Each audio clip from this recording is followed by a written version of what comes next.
número 5, com a temática o que é o templo. Deixa eu dar um zoom aqui para quem está vendo minha tela conseguir ler com mais clareza. Vamos lá. O moderno cristianismo é obcecado pelo tijolo, o concreto e as paredes. Isso sem falar das cúpulas, obeliscos, sol, lua, estrelas, etc. Nós lemos ainda essa semana, quando fizemos um programa evangélico com o tema o Templo do Sol, Ezequiel capítulo 8, 2 Reis 23 e 1 Reis 11, que fala exatamente desses objetos que possuem significados para povos pagãos que sempre estiveram no meio do povo do Senhor e trouxeram esses resquícios na arquitetura dos templos. Então, desde o judaísmo do Velho Testamento até o cristianismo mais recente, vide o templo de Salomão, que de Salomão não tem nada. A sua arquitetura, na verdade, é herodiana, do nosso amigão Edir Macedo. Quando um grupo de crentes começa a reunir-se, sua primeira ideia é encontrar um salão. Vamos encontrar um salão, e como diz a brincadeira, o crente abre salão, ele abre um salão. Parece que as testemunhas de Jeová nesse aspecto dão um banho nos evangélicos, porque pelo menos eles sabem a diferença entre lugar de reunião e templos. Vamos começar lá do Antigo Testamento. O tabernáculo foi mandado construir pelo próprio Adonai, que deu até mesmo as medidas, o mesmo ocorrendo com o templo, porém, veremos o porquê adiante. As sinagogas eram uma iniciativa dos judeus para ser apenas um lugar de leitura e não tinham o caráter de um lugar de adoração, o qual estava em Jerusalém e em nenhum outro lugar. Deuteronômio 12. Se meu som tiver muito, por favor, me avisem. Hoje temos um tabernáculo, um lugar para entrarmos e adorarmos a Deus. Mas qualquer cristão que considerar um edifício de pedra ou tijolo, um lugar físico, enfim, como sendo o lugar de adoração, está desprezando o que diz a palavra de Adonai. Está até mesmo rebaixando o lugar de adoração. Vamos ver? Ora, a suma do que temos dito é que temos um sumo sacerdote tal, que está assentado nos céus, à destra do trono da majestade, ministro do santuário, o qual o Senhor fundou, e não o homem. Tendo, pois, irmãos, ousadia para entrar no santuário pelo sangue de Jesus, pelo novo e vivo caminho que ele nos consagrou, pelo véu, isto é, pela sua carne. Hebreus 8, 1, 2, Hebreus 10, 19 e 20. Portanto, nosso santuário, nosso tabernáculo, o edifício santo, onde podemos entrar para adorar, está no céu. Não se encontra mais sobre esta terra, como no tempo da antiga dispensação. Não é mais feito por mãos de homens e não tem mais sacerdotes pecadores e falhos. Não, nosso lugar de adoração está no céu, tendo o próprio Senhor Jesus Cristo como nosso sumo sacerdote. Qualquer coisa menos do que isso é voltar ao judaísmo, é ficar nas sombras e deixar de usufruir o cumprimento da palavra de Deus. Hebreus 8, 4, 5. Espero que entenda que o cristianismo que você vê ao redor é uma mistura de judaísmo. Isso foi estabelecido pelo catolicismo romano com seus templos consagrados, sacerdotes, altares, rituais, roupas especiais, velas, fumaça e toda a parte audiovisual, bem como todo o aparato para uma adoração externa, exterior, como era no tempo do Antigo Testamento. Tudo isso foi adotado em muitos pontos pelo protestantismo, que preservou a ideia de templos, sacerdotes. Algumas denominações usam esse termo para o pastor, como também chamam de altar o local onde está o púlpito. E rituais como, ao invés de ceia de amor, herdaram do catolicismo o termo Santa Ceia. Aqui faltou um tracinho, ou separar ali. É totalmente errado, falaremos sobre isso mais adiante. Tudo isso tem a ver com o judaísmo. O véu não se rasgou na vida deles. 2 Coríntios 3, um capítulo áureo nosso aqui. Tudo isso tende a uma adoração terrena dentro de um sistema humano de ritos e lugares santificados. Cristo sofreu fora do arraial que representava todo o sistema judaico.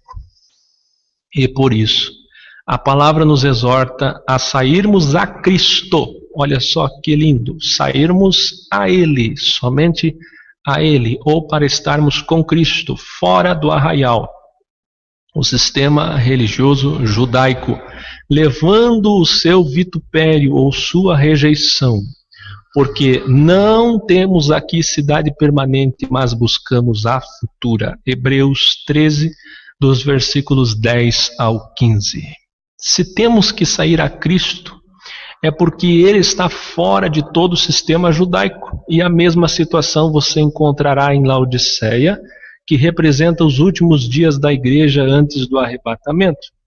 O Messias encontra-se do lado de fora, à porta, batendo e esperando ser atendido por aqueles que ouvirem a sua voz. Apocalipse 3:20. Embora essa passagem seja muito usada em evangelismo, dirigindo-se ao pecador sem o Salvador, no seu contexto está conectada à Laodiceia, ou seja, a cristãos. Ouvir a minha voz se refere a escutar a palavra do Criador, conforme é revelada nas Escrituras, e não ser levado pelos costumes dos homens. Eu coloquei aqui uma imagem ilustrativa.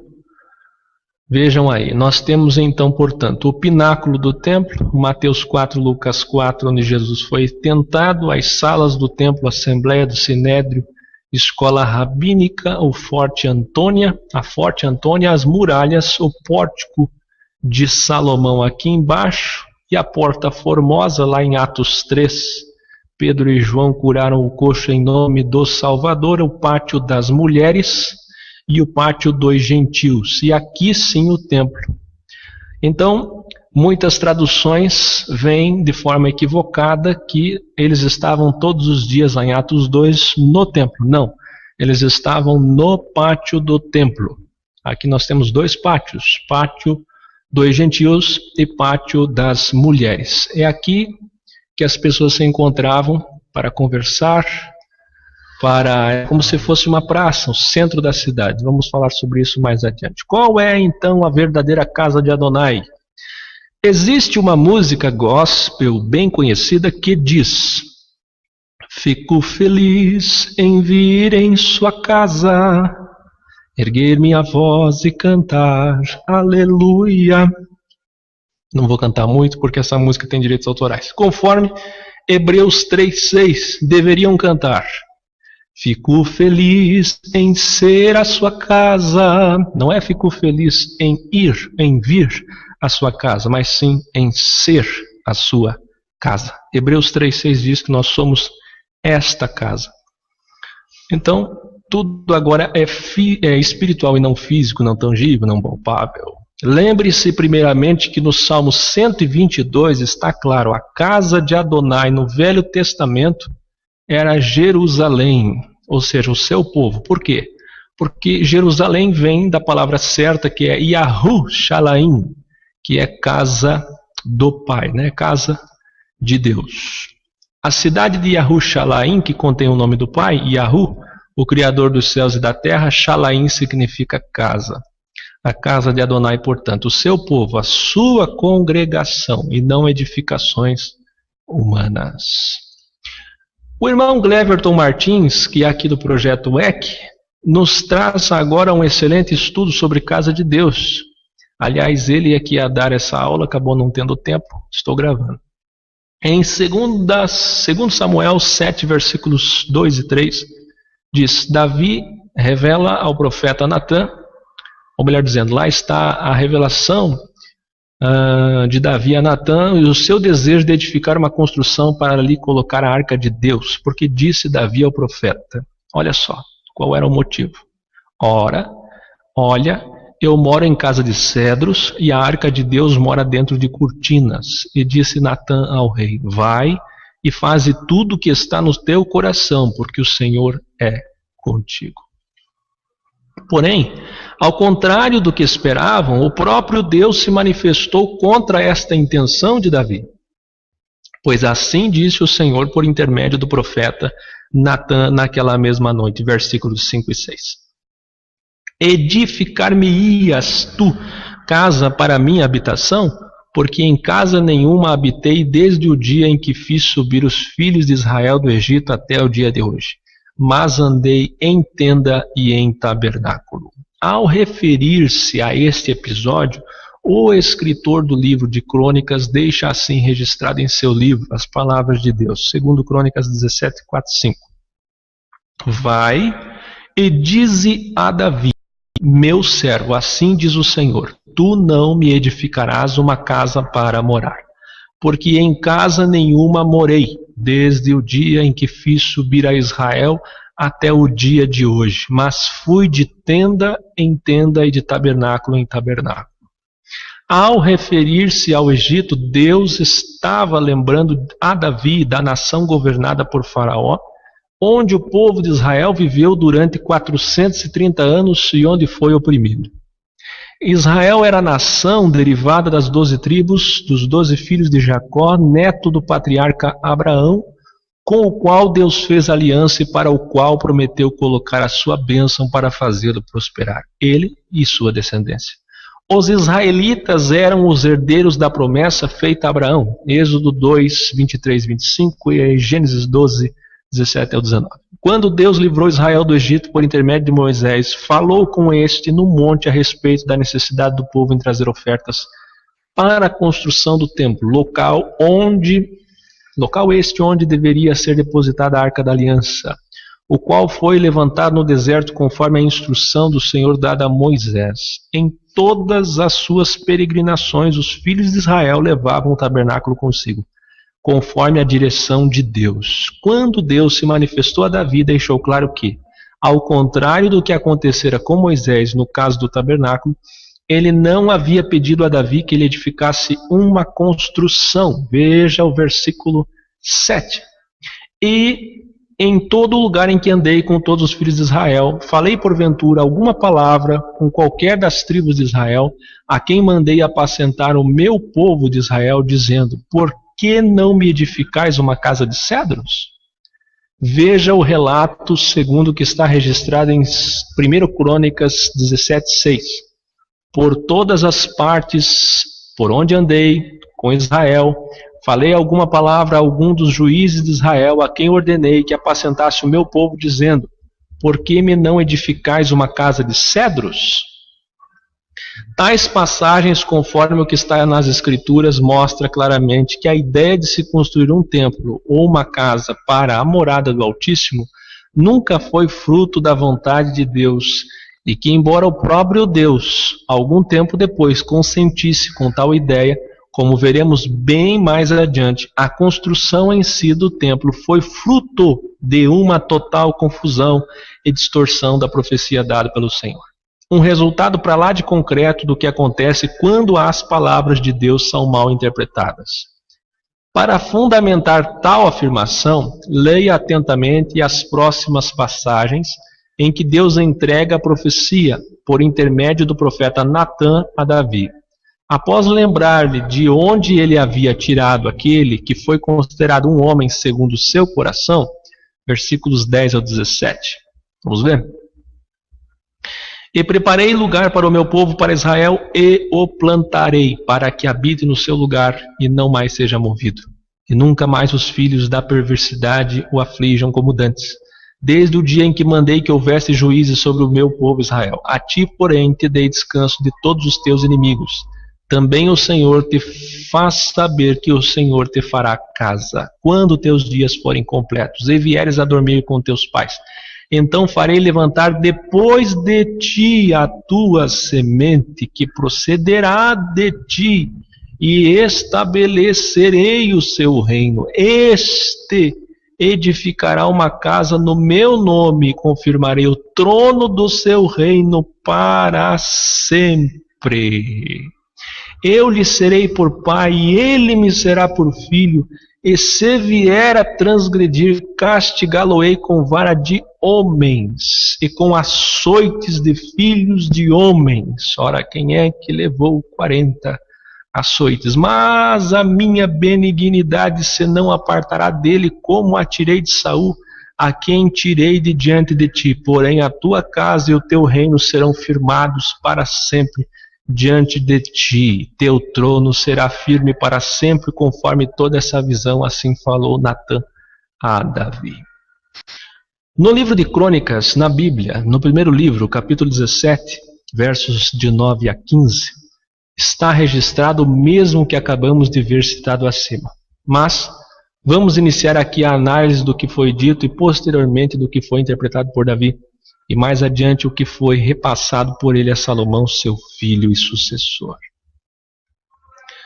Para começar, observe que Deus faz declarações a Davi que são, na verdade, uma profecia a respeito de Israel e do próprio Messias, nosso Salvador. Observe bem atentamente que, apesar de Davi intentar construir uma casa ao Senhor, a profecia disse que o próprio Deus é quem irá preparar um lugar à nação eleita de Israel, para que não mais sejam movidos do seu lugar.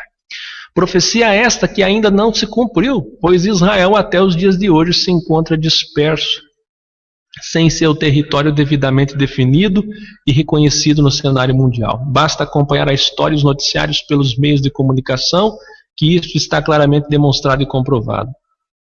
Outra informação da profecia que merece igual atenção é o fato do Senhor revelar que ele é quem iria fazer a casa a Davi, e não o contrário.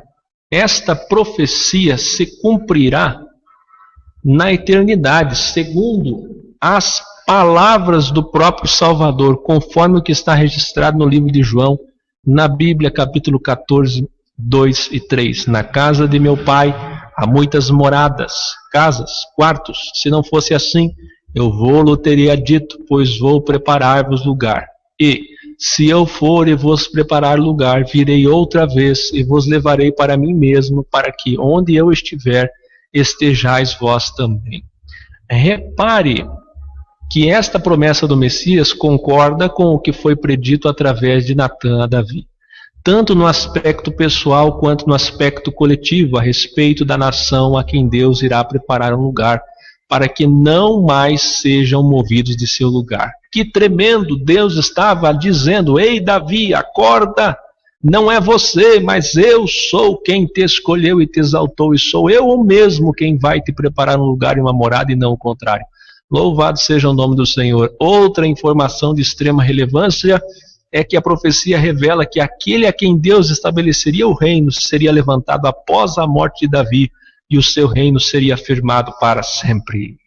Embora a princípio pareça ser Salomão, não é. Um dos motivos lógicos é que o reinado de Salomão durou 40 anos, segundo Crônicas 9:30. Portanto, não foi firmado para sempre. Além disso, nem mais existem reis em Israel segundo a carne. Logo, Deus não estava e nem poderia estar se referindo a Salomão como tal, que teria um reinado e ainda um reinado que durasse para sempre. Outro motivo é que quando Deus disse: farei levantar depois de ti a tua semente, ele não estava se referindo ao homem que descenderia de Davi, logo imediatamente após ele, no caso, o próprio Salomão. No relato de Crônicas, diz que suscitarei a tua semente depois de ti, a qual será dos teus filhos, e confirmarei o seu reino. Este me edificará casa, e confirmarei o seu trono para sempre. Não pode ser Salomão, pois a profecia diz que a semente que seria levantada sairia dos, e não dentre os, filhos de Davi, dando a entender e deixando claro que se tratava de um que sairia da linhagem genética de Davi, mas que não era exatamente nenhum dos seus filhos diretos, pois muitos filhos me tem dado o Senhor. Primeiro Crônicas 28:5.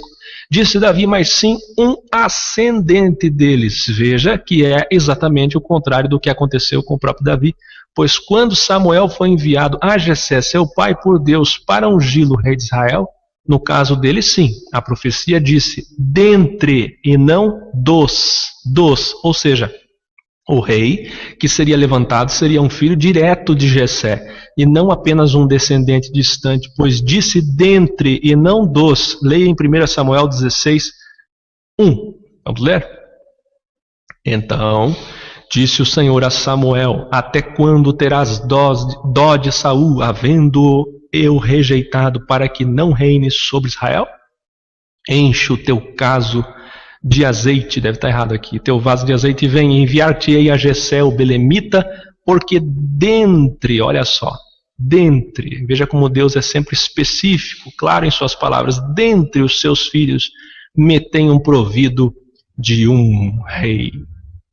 A respeito disso, lembre-se de que foi o Salvador aquele que foi reconhecido como tal indivíduo, pois até 2 cegos enxergaram essa verdade e disseram declarando, Jesus, filho de Davi, tem compaixão de nós. Aleluia. Mateus 9:27, 15 e 22. Deixa eu dar uma pausa aqui e perguntar a todos vocês. Vocês estão ouvindo uma música no fundo muito alta que está atrapalhando a minha fala, Carlinha?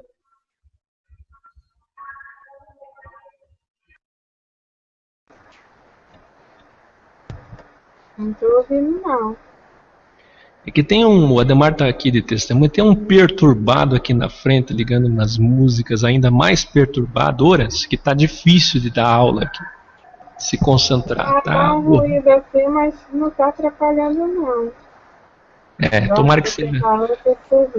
O poder sobrenatural transforme num fundo musical, porque a música aqui está atrapalhando bastante. Vamos lá, adiante. Glória a Deus que revelou um de seus mistérios a uns que muitos tinham como cegos, mas que na verdade enxergaram mais que muitos de sua época. Pois quanto a estes tinham olhos, mas não viam. Aleluia. 2 cegos chamaram ele filho de Davi. Esses, ao contrário, enxergaram e ainda manifestaram, confessando com os seus lábios que aquele era o verdadeiro filho de Davi, predito pelos profetas, Mateus 12:22. Aliás, até o próprio povo reconheceu o nosso Salvador como sendo o filho de Davi, predito nas Escrituras. Parece que apenas os escribas e fariseus, reconhecidos como doutores da lei, não entenderam ou não quiseram entender isto. Diante disso, o próprio Cristo disse, graças te dou, ó Pai, Senhor dos céus e da terra, porque escondeste essas coisas aos sábios e inteligentes e as revelastes às criancinhas. Assim é, ó Pai, porque assim te aprouve. Observe também que quando a profecia diz que quando teus dias forem completos e vieres a dormir com teus pais, então farei levantar depois de ti a tua semente. Ela está dizendo claramente que aquele que haveria de ser levantado seria levantado após a morte de Davi. Salomão, no entanto, foi feito rei sobre Israel com seu pai ainda vivo. Além disso, a profecia dizia, farei levantar, como sendo uma ação do próprio Deus, o que no caso de Salomão não foi verdade. Pois quem o fez rei foi o seu próprio pai e não Deus. Ao contrário de Saul, por exemplo, e do próprio Davi, que foram feitos reis pelo próprio Senhor. Leia 1 Samuel 16:1, 1 Crônicas 23:1, aqui estão as referências. Para concluir esse ponto, o relato conforme está no livro de Crônicas diz, suscitarei a tua semente depois de ti. A palavra suscitar quer dizer fazer nascer. Logo o termo suscitarei significa farei nascer. Ou seja, a semente que haveria de vir nasceria após a morte de Davi. Pois diz, depois de ti. Então, mais um argumento incontestável de que não se trata de Salomão, pois ele nasceu sendo Davi ainda vivo. sendo este mesmo que constituíra rei, como vimos. Fica assim claramente demonstrado e comprovado pela própria Escritura que a profecia não dizia nada a respeito de Salomão em nenhum dos aspectos, conforme predito pelo profeta Natã. Na verdade, esse homem, predito por Natã e por todos os profetas da antiga aliança, é o próprio Cristo que veio ao mundo já nascido como rei dos judeus, Mateus 2:2, pois segundo ele próprio o seu reino não é desse mundo, João 18:36, portanto já havia recebido tal coroação antes de aqui chegar, João 17:5, e ele sim havia sido levantado por Deus. Este é aquele cujo reino subsiste para sempre. Aliás, tudo o que ele fez foi anunciar com palavra e poder o evangelho do reino, deste reino, o seu reino. A profecia de Natã continua dizendo: este edificará uma casa para mim, uma casa ao meu nome, porém a tua casa e o teu reino serão firmados para sempre. Eu vou dar uma pausa para cumprimentar os irmãos que chegaram.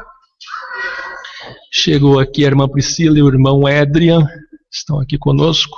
Nós estamos fazendo uma aula, aula 5 que está faltando no curso do templo. Vamos lá. Se quiserem Bíblia, tem aqui para vocês acompanharem. O curso só não tem impresso. Vamos lá. Porém a tua casa e o teu reino serão firmados para sempre. Deus não estava se referindo a nenhuma construção física, mas estava falando de uma morada espiritual, uma vez que o Altíssimo não habita em templos feitos por mãos de homens, como sabemos em Atos 7:48. Esta morada é aquela que Paulo fala aos Efésios, cujo Cristo é a principal pedra de esquina, no qual todo o edifício bem ajustado cresce para templo santo no Senhor, no qual também vós juntamente sois edificados para a morada de Deus em espírito. Esta morada refere-se à igreja, pois esta sim está sendo edificada por Cristo, o Filho do Deus vivo.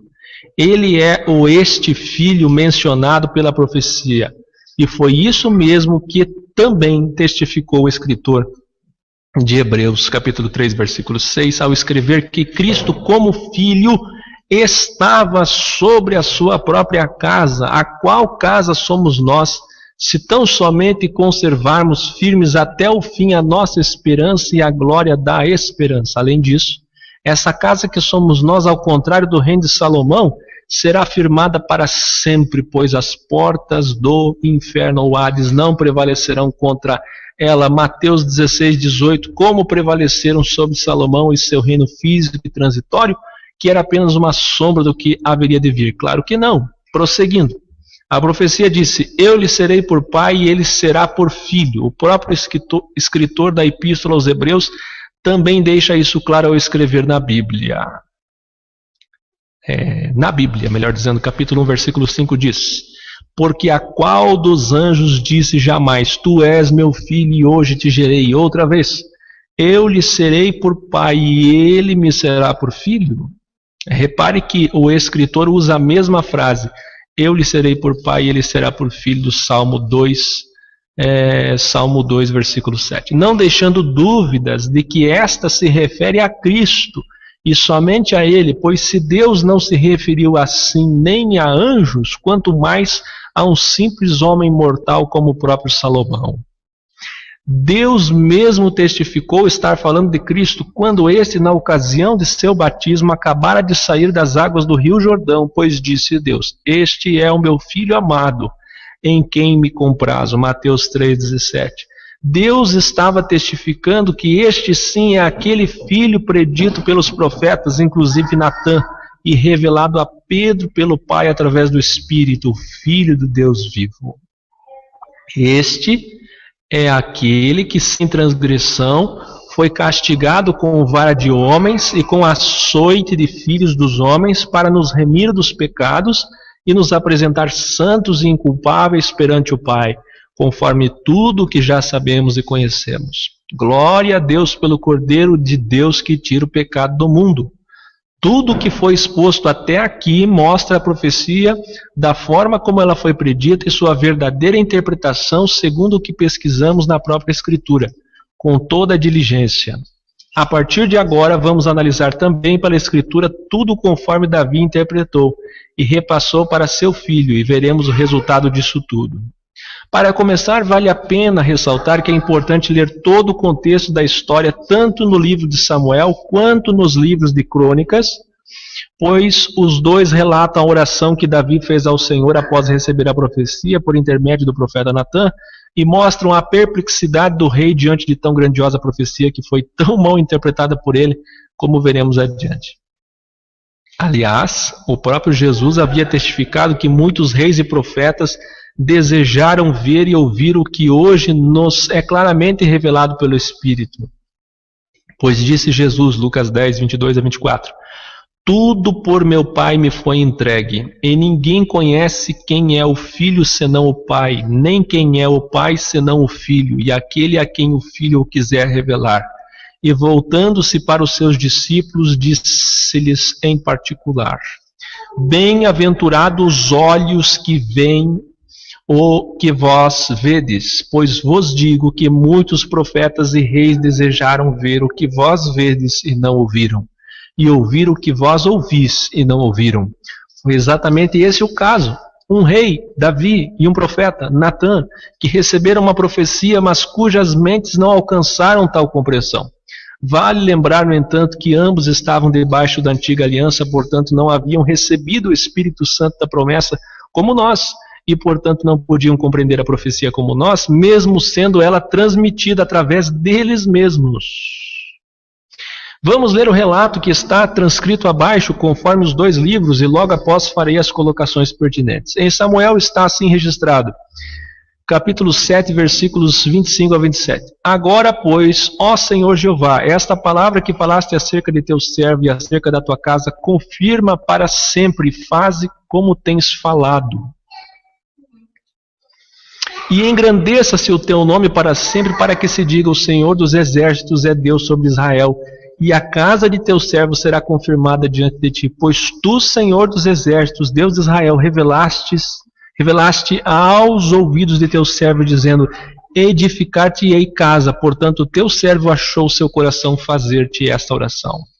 No livro de Crônicas está assim registrado, agora pois, Senhor, a palavra que falaste de teu servo e acerca da sua casa seja certa para sempre, e faze como falaste, confirme-se com efeito, e que teu nome se engrandeça para sempre, e diga-se, o Senhor dos exércitos é o Deus de Israel, é Deus para Israel, e fique firme diante de ti a casa de Davi teu servo, porque tu, Deus meu, revelaste ao ouvido de teu servo que lhe edificarias casa, pelo que o teu servo achou confiança para orar em tua presença.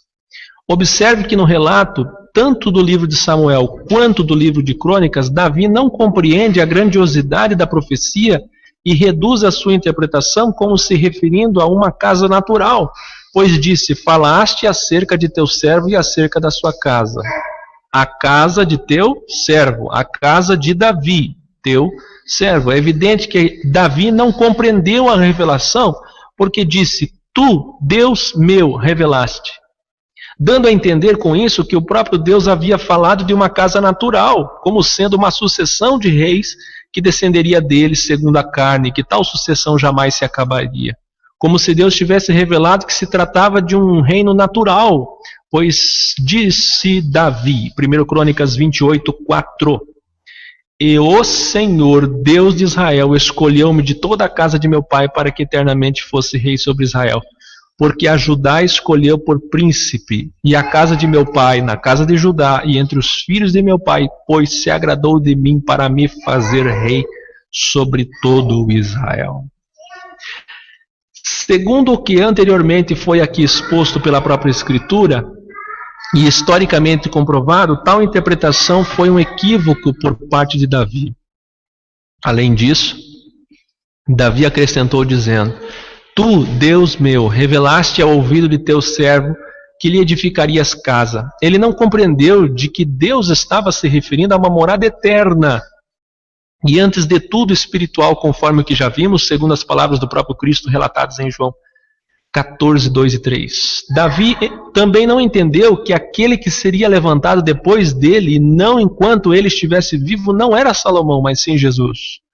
Não entendeu que a tua semente depois de ti, a qual será dos teus filhos, não era Salomão, e sim o filho de Davi, Jesus. Ele estava tão certo equivocadamente, é claro, que se tratava de Salomão, que afirmou isso perante todo Israel e o próprio Salomão. Em 1 Crônicas 28, os versículos 5 ao 10, dizendo: E de todos os meus filhos, porque muitos filhos me deu o Senhor, escolheu ele o meu filho Salomão para assentar no trono do reino do Senhor sobre Israel. E me disse: teu filho Salomão, ele edificará a minha casa e os meus átrios, porque eu escolhi para filho e eu lhe serei por pai. E estabelecerei o seu reino para sempre, se perseverar em cumprir os meus mandamentos e os meus juízos, como até o dia de hoje. Agora, pois, perante os olhos de todo Israel, a congregação do Senhor, tu, meu filho Salomão, conhece o Deus de teu pai, serve-o com um coração perfeito e com uma alma voluntária, porque esquadrinha o Senhor todos os corações e entende todas as imaginações dos pensamentos. Se o buscardes, será achado de ti, porém, se o deixares, rejeitar-te-á para sempre. Olha, pois, agora, porque o Senhor te escolheu para edificares uma casa para o santuário. Esforça-te e faze a obra. Olha só como Davi não entendeu a profecia, né? E ainda diante de todo o povo de Israel falou essas coisas todas. Que coisa. Parece até um exagero o fato de como todas as palavras de Deus foram tão mal interpretadas. É quase inacreditável o tamanho e compreensão espiritual daquilo que sai da boca do Senhor. Os versos transcritos acima mostram claramente como Davi interpretou a profecia. Além de não entender de que Deus não estava se referindo a um reino natural e de que a casa de Deus, e não ele, lhe edificaria, era espiritual e eterna, agora Davi mostra também não ter entendido que a semente que seria suscitada por Deus era o Messias, dizendo a toda a nação e ao seu filho que era o próprio Salomão. Pois disse: escolheu ele o meu filho Salomão, e me disse: teu filho Salomão, ele edificará a casa. Olha só como ele acrescentou. Deus falou de uma forma, ele foi lá e colocou o filho dele na suscitação, porque o escolhi para filho, dizendo também ao próprio Salomão em particular. Olha, pois, agora, porque o Senhor te escolheu para edificares. Veja as palavras de Davi a Salomão, conforme está em 1 Crônicas 22, 7 ao 11. E disse Davi a Salomão: filho meu, quanto a mim tive em meu coração o edificar casa ao nome do Senhor meu Deus. Porém a minha palavra do Senhor veio dizendo: tu derramaste sangue em abundância e fizeste grandes guerras. Não edificarás casa ao meu nome, porquanto muito sangue tem derramado na terra perante minha face. Eis que o filho que te nascer será homem de repouso, porque repouso lhe hei de dar de todos os teus inimigos em redor. Portanto, Salomão será o seu nome. Ele será por filho e eu a ele por pai, e confirmarei o trono do seu reino sobre Israel para sempre. Agora, pois, meu filho, o Senhor seja contigo e prospera e edifica a casa do Senhor, teu Deus, como ele disse de ti. O nome de Salomão deriva da palavra shalom, que significa paz. Tem o significado de pacífico. Salomão foi adicionalmente chamado de Gedidias pelo profeta Natã. Nome que em hebraico significa amado do Senhor, segundo Samuel 12, 24 e 25. Logo, Salomão é uma tipologia do Messias, mas não o próprio, pois é ele o Messias, o nosso homem de repouso, e é o único que realmente alcançou o descanso de todos os seus inimigos em redor. Pois a ele foi dado todo o poder, tem que separar aqui, e a autoridade tanto na terra como no céu, e somente a ele, não a Salomão. Além disso, só nele encontramos verdadeiro repouso, pois ele mesmo é o que diz: vinde a mim, todos vós que estáis cansados e oprimidos, e eu vos aliviarei. Tomai sobre vós o meu jugo e aprendei de mim, que sou manso e humilde de coração, e encontrareis descanso, repouso para a vossa alma, pois o meu jugo é suave e o meu fardo é leve. Mateus 11, 28 ao 30. É como se o nosso Salvador dissesse: vinde todos, pois eu vos aliviarei, não Salomão, pois eu sou o homem de repouso e não o rei Salomão. O próprio Cristo, em Mateus 12:42, testificou de si mesmo aos escribas e fariseus, dizendo: e eis que está aqui quem é mais do que Salomão. Olha que coisa. Sendo assim a colocação, Salomão será o seu nome. Não se trata de uma afirmação literal do nome de um homem, mas sim de um atributo do Messias. Então, quando a profecia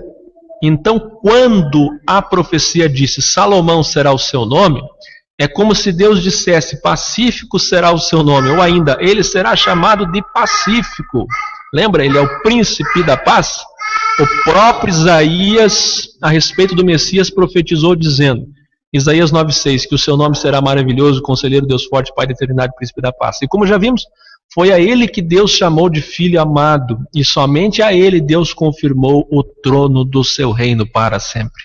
Ora, fica evidente o fato de que Davi não havia compreendido o real sentido da profecia, ainda transmitiu como líder que era todo esse equívoco a toda a nação, como também ao seu próprio filho. Impressionante. Basta voltarmos um pouco atrás e rever como esta semente prometida não é e nem poderia ser Salomão, mas sim aquele de quem o próprio Deus testificou, como acabamos de dizer. Este Jesus, não Salomão. É o meu filho amado em quem tenho prazer. Davi foi tão convincente ao dizer ao seu filho que ele era o escolhido no tocante à profecia, que em 2 Crônicas 6, 7 e 8, Salomão sente segurança em afirmar até que... Olha, o filho do Éden está aqui, pentecostal. Salomão sente segurança em afirmar até o que Deus não dissera. Pois claro, se o pai interpreta errado a profecia, imagina o filho, né? Olha só o que Salomão vai dizer. Segura aí, segura o absurdo que Salomão vai dizer. Também Davi, meu pai, teve no seu coração o edificar uma casa ao nome do Senhor, Deus de Israel. Porém o Senhor disse a Davi, meu pai, porquanto tiveste no teu coração o edificar uma casa ao meu nome, bem fizeste de ter isso no teu coração. Veja o absurdo de tal afirmação, bem fizeste de ter isso no teu coração. Deus, ao contrário, resistiu ao intento de Davi na mesma noite em que manifestara esse desejo, ao falar com o profeta Natã, dizendo, tu não me edificarás uma casa para morar. É realmente de se pasmar. Porém, Salomão não só acrescentou o que Deus não dissera, como também reafirmou o equívoco de seu pai acerca de si mesmo, dizendo no versículo 9, contudo, tu não edificarás a casa, mas teu filho, que há de descender de ti, esse edificará a casa ao meu nome. Diante disso tudo, podemos observar que Davi não entendeu a profecia conforme o seu real sentido e que suas distorções levaram a uma sucessão de incompreensões sobre o que realmente significavam cada um dos elementos de tal profecia. Mas o mais grotesco de tudo é que, para finalizar, o último elemento da profecia refere-se à casa que seria edificada pelo rei referido na profecia. Como todos os demais elementos da profecia, este último, a casa, também foi mal interpretado, pois Davi não entendeu de que se tratava da igreja que seria edificada pelo Messias. Logo, sua mente projetou para a construção física, fruto de seu desejo, e não do Senhor, completando o ciclo do emaranhado de equívocos e distorções das palavras de Deus.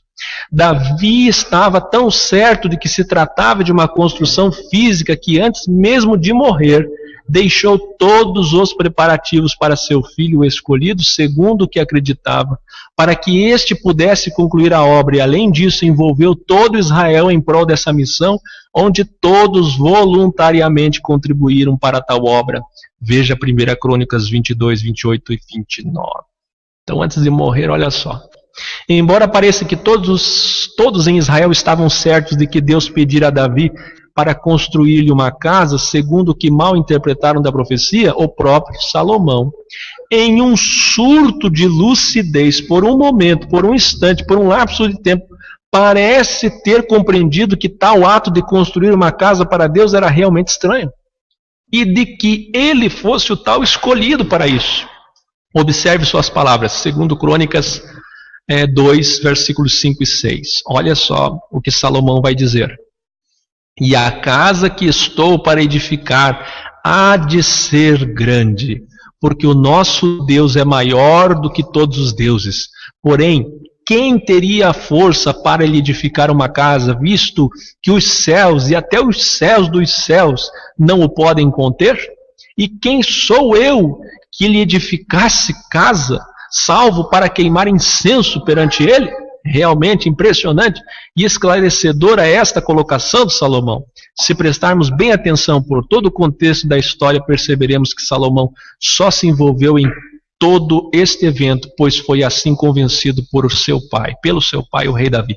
Mas que ele mesmo achou, por assim dizer, um tanto quanto estranho a ideia de se construir uma casa para Deus, o Todo-Poderoso, e ainda de que ele era o escolhido para isso. Mas diante do que dissera o grande rei Davi, quem se oporia, não é mesmo? Afinal, aquele que era considerado o homem segundo o coração de Deus não iria errar. Pelo jeito, foi assim mesmo que entenderam. E assim aconteceu. Observe também que Salomão entendeu que o local que seria construído não poderia ser uma casa, por assim dizer, como seu pai lhe havia dito. Pois isso implicaria dizer que Deus ali iria morar. O que não era possível, visto que os céus e até os céus dos céus o não podem conter. Logo, seria apenas um local consagrado para queimar incenso perante ele. Mas tudo isso apenas foi dito em um surto de lucidez, pois mais adiante Salomão rapidamente torna aquele espírito equivocado de seu pai, dizendo, segundo Crônicas 6:2, e eu tenho edificado uma casa para morada e um lugar para a tua eterna habitação. Veja quão grande é a influência de um grande líder sobre o seu povo, pois Davi, como vimos, interpretou equivocadamente a profecia de Deus, reafirmou o equívoco perante todo Israel e seu próprio filho, e ainda levou o próprio Salomão no mesmo caminho, pois assim disse este, segundo Crônicas 6:10. Assim confirmou o Senhor a sua palavra que ele falou, porque eu me levantei em lugar de Davi meu pai, e me assentei sobre o trono de Israel, como o Senhor disse, e edifiquei a casa ao nome do Senhor, Deus de Israel, e pus nela a arca, em que está o concerto que o Senhor fez com os filhos de Israel. Esta afirmação, assim confirmou o Senhor a sua palavra, e ainda, como o Senhor disse, deixa mais que evidente que Salomão se convenceu de que na profecia a casa se tratava de um local físico, e de que ele mesmo era a semente prometida por Deus, pois ainda disse, porque eu me levantei em lugar de Davi meu pai. Eu edifiquei a casa ao nome do Senhor. Olha como Salomão estava inchado, né? Eu. E se observarmos bem nesta fala, Salomão mesmo confessa com seus próprios lábios o que é exatamente contrário à profecia, pois ao invés de dizer, porque Deus me levantou em lugar de Davi meu pai, ele disse, porque eu me levantei em lugar de Davi meu pai, evidenciando ainda mais o equívoco cometido. Isso sem contar que quando ele disse, eu edifiquei a casa ao nome do Senhor, ficou também evidente que o entendimento vigente de todos era que a casa mencionada na profecia se tratava realmente de um local físico, qual veio a ser o templo, construído sobre 3 carreiras de grandes pedras e uma carreira de madeira nova, Esdras 3:10. E não de uma morada espiritual, o que é um absurdo, já que esta casa ainda está sendo edificada, não é obra concluída e nem ao menos se trata de um local físico, mas sim da igreja, a morada espiritual do Altíssimo que está sendo edificada pelo próprio Messias, como vimos, e não por um homem mortal como Salomão. Apesar de tanto equívoco, após construir o templo, Salomão ora a Deus em sua oração, reconhece dizendo, segundo Crônicas 6:18-19, mas verdadeiramente habitará Deus com os homens na terra? Eis que o céu e o céu dos céus não te podem conter, quanto menos essa casa que tenho edificado. Atende, pois, a oração do teu servo e a sua súplica ao Senhor meu Deus, para que ouvires o clamor, ou melhor dizendo, para ouvires o clamor e a oração que o teu servo faz perante ti. Observe que Salomão reconheceu definitivamente que Deus verdadeiramente não habitaria na terra em uma casa física feita por mãos humanas. Note também, com muita diligência, que foi após reconhecer definitivamente isso, é que Salomão pede a Deus que atenda a sua oração, cujo conteúdo está registrado dos versículos 20 ao 42.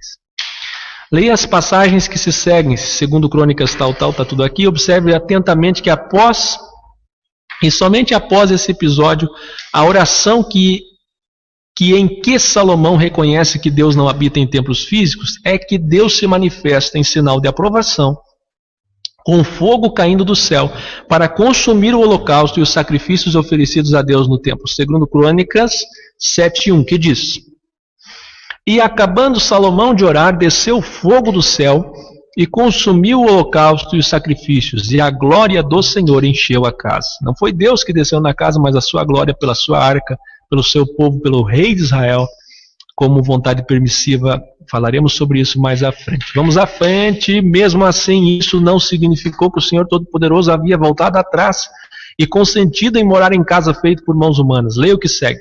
Segundo Crônicas 7, 12, 15, 16. E apareceu de noite a Salomão e disse-lhe: Ouvi a tua oração e escolhi para ti esse lugar para a casa de sacrifício. Agora estarão abertos meus olhos e atentos aos meus ouvidos à oração deste lugar. Porque agora escolhi e santifiquei essa casa para que o meu nome esteja nela perpetuamente. E nela estejam fixos os meus olhos e o meu coração todos os dias. Nessas passagens da Escritura fica bem claro que Deus, embora tenha consentido com a construção do templo, esta não seria a sua casa, e sim um lugar para a casa de sacrifício. Além disso, atente bem para o fato de que Deus disse: Agora estarão abertos meus olhos e atentos os meus ouvidos. E ainda: Agora escolhi e santifiquei esta casa. Ele também estava deixando bem claro que foi só a partir daquelas circunstâncias que ele passou a consentir com a ideia do templo. Pois disse: agora, entenderam? Agora. Querendo dizer que a ideia inicial de construir o templo não era de sua vontade. Então passou a ser uma vontade permissiva, assim como o divórcio. A vontade permissiva. Mas como Salomão, através da oração, reconheceu que nunca poderia de fato lhe construir uma casa, ele ofereceu sacrifícios, desejo de uma resposta positiva quanto a todo o esforço empregado. Agora ele consentiria com tal obra, escolhendo e santificando a mesma, para que as orações feitas ali fossem por ele respondidas, conforme tudo que Salomão havia pedido em sua oração. Quanto ao reino terreno e transitório de Salomão, Deus se manifesta dizendo em 2 Crônicas 7, 17, 18: E quanto a ti, olha só, se andares diante de mim como Davi teu pai, e fizeres conforme a tudo o que te ordenei, e guardares os meus estatutos e os meus juízos, também confirmarei o trono do teu reino, conforme fiz com Davi teu pai, dizendo: Não te faltará varão que domine em Israel. Note que esta é a primeira vez que Deus realmente se manifesta a Salomão, se referindo ao seu reinado. Note ainda que, ao contrário do que Davi havia interpretado da profecia dada por intermédio de Natã, Deus não se referiu a Salomão dizendo que confirmaria o trono do seu reino para sempre. Deus apenas disse: confirmarei o trono do teu reino. E isso ainda, se andares diante de mim. Veja só, olha como o tratamento é para alguém que tem um reino limitado, um reino que não é perpétuo. Este era um concerto que Deus estava fazendo naquele momento com Salomão e que não tinha nenhuma relação com o que foi dito ou profetizado anteriormente através de Natã. Mesmo diante disso tudo, Deus colocou uma condição a Salomão e ao povo. E somente se eles cumprissem com essa condição é que Deus aceitaria o templo. Pois disse o Senhor em 2 Crônicas 7, 19 ao 21. Olha o que vai dizer Deus. Vamos lá?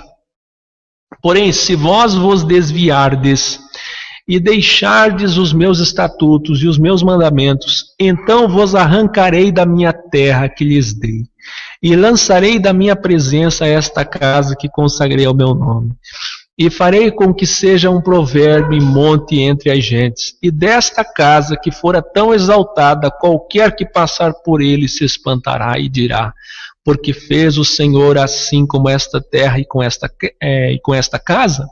Tanto o tabernáculo como o templo eram lugares onde se ofereciam sacrifícios a Deus e onde ele revelava sua glória como sendo a sua própria presença. Êxodo 40, 34, 35, 2 Crônicas 7, 1 e 2. Não asseguravam, no entanto, a presença de Deus. Eram apenas símbolos, uma vez que o Senhor só se manifestava ao seu povo se esse andasse em conformidade com a sua palavra. Jeremias 7, 1 ao 7. Para compreender melhor tudo isso, é bom ressaltar que nem sempre tudo que Deus permite ocorrer ou que Ele consente é necessariamente a sua vontade.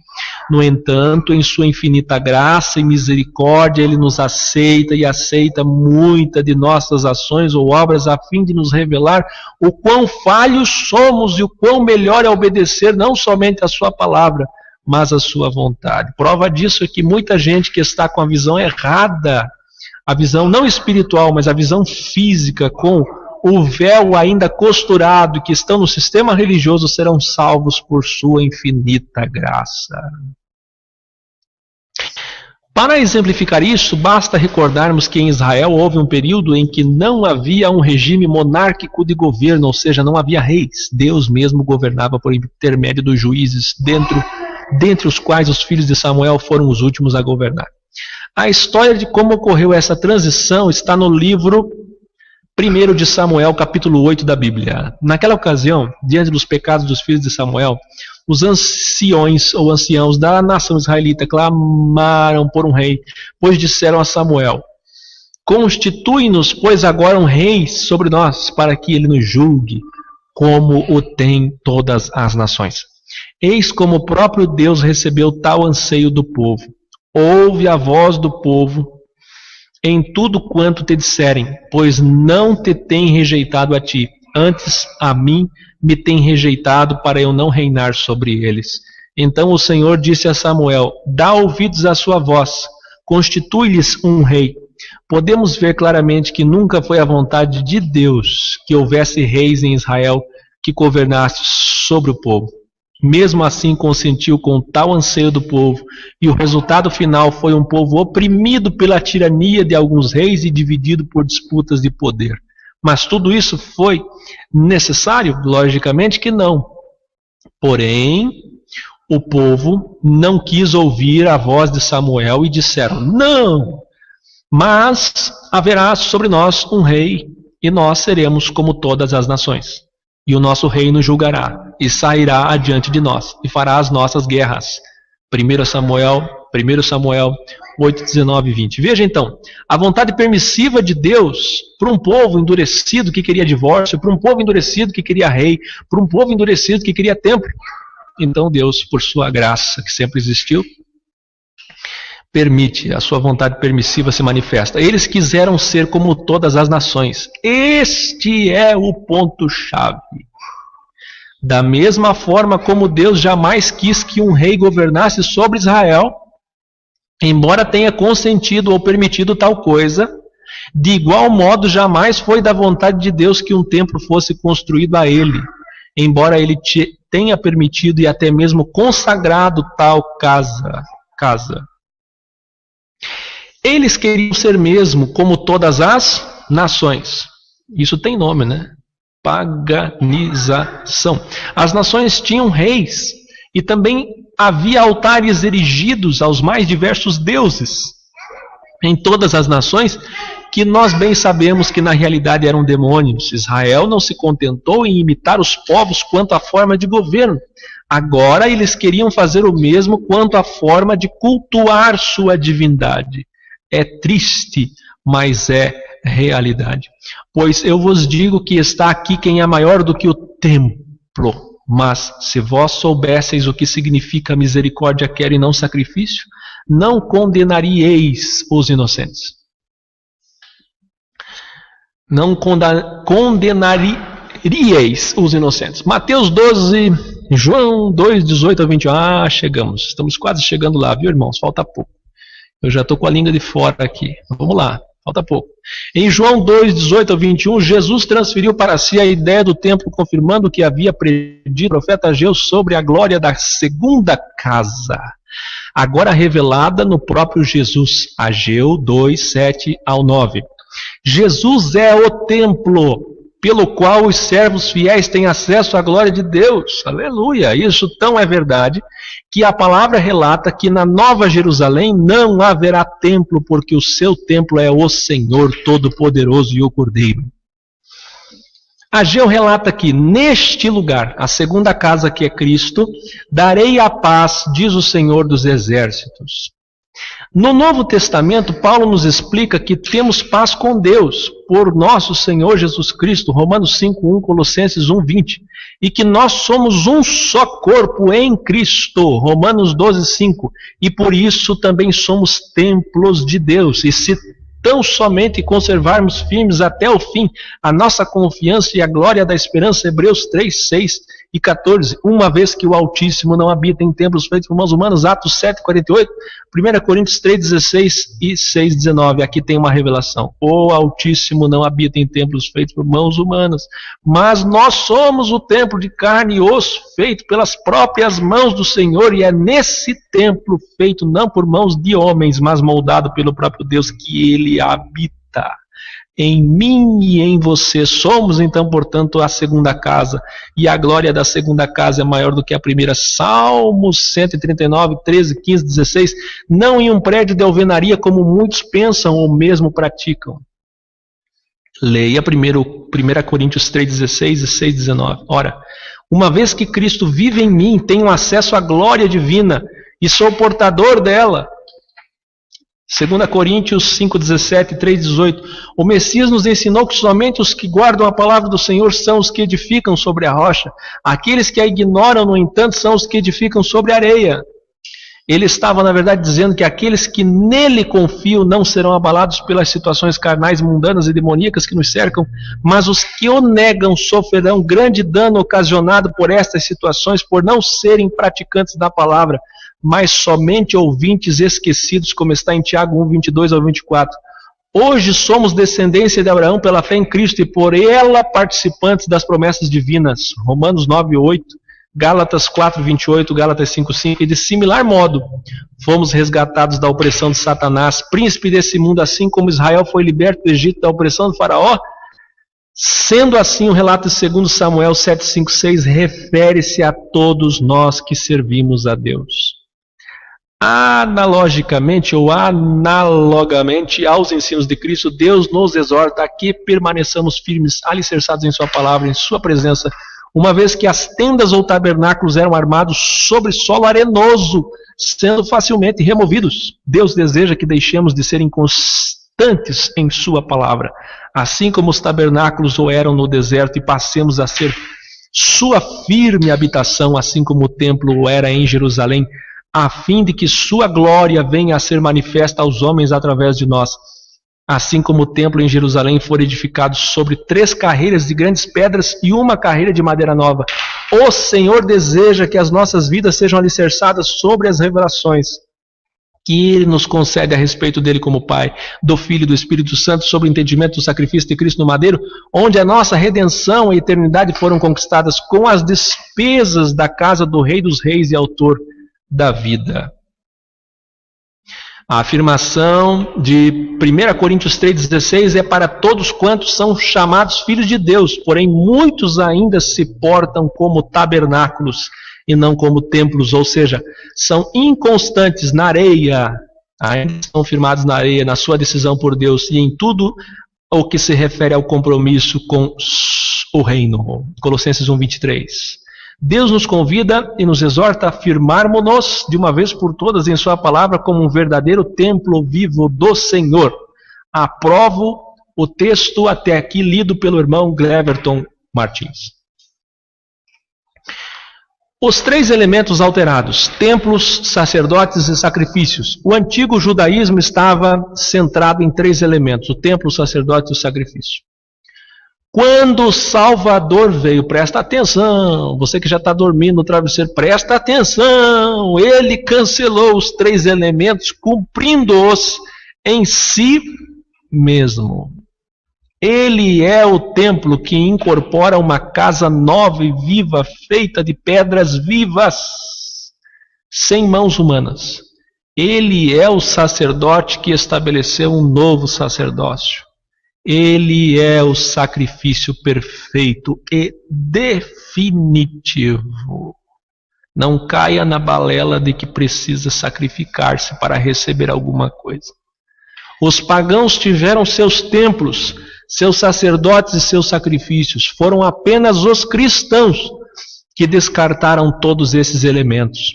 Poder-se-ia dizer que o cristianismo foi a primeira religião sem templos. Foi, né? Só foi. Até que veio o templocentrismo. É importante ressaltar que não é só o templocentrismo, mas a santolatria. Está errado aqui, tem que arrumar depois. As indulgências, os amuletos, as simbologias, o paganismo foi geral. Quer um exemplo? A cruz.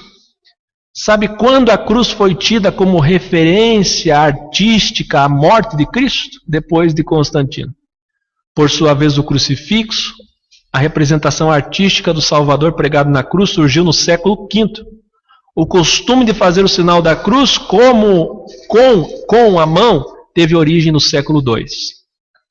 Aqui nós temos uma linda música, composição nossa aqui do EC, na voz do irmão Ronan e da irmã Patrícia, que eu vou colocar agora para vocês.